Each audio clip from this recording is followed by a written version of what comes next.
Ice Cream Man is a 2026 American horror film directed by Eli Roth and stars Charlie Zeltzer, Sarah Abbott, Dylan Hocko, and Ari Millen.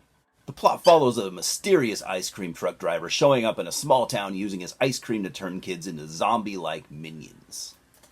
I know I say it pretty often, in fact, every time Eli Roth's name comes up, but I don't like him. I don't like Eli as a person, even though we share the same name. Don't like him as a person, and I do have my reasons. I can get into that maybe another time. It gets kind of deeper, but whatever. However, I love horror, and so does he, which is cool. And I do typically, check out all of his movies. And while I don't think he has any, classics under his belt necessarily, I like a few of them. Like Cabin Fever is pretty cool. The first two Hostel movies, those are pretty cool. The Green Inferno. And even Thanksgiving from last year, or not last year, a couple of years back is, probably the best of them. But I don't think any of those are classics, not in my opinion. Of course, things can change. Maybe some of those can become, classics in the future, but I doubt it.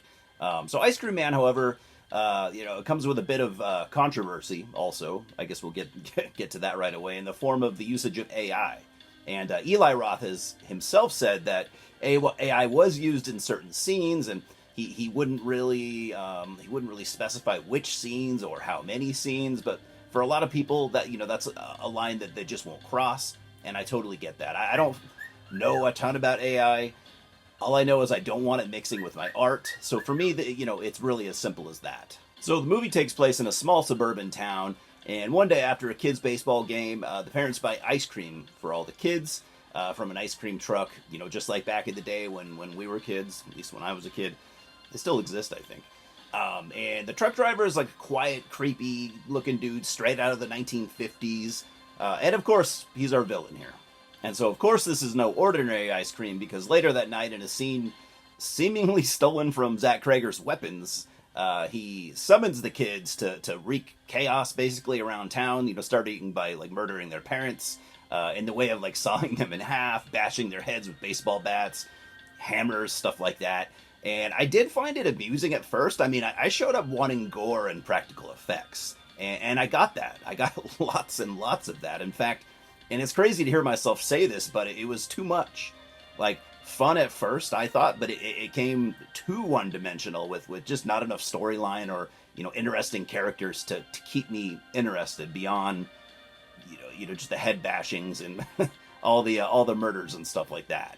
The dialogue, even by Eli Roth standards, is about as flat as it gets. No effort put into it at all. And the story is dull and just lacks creativity.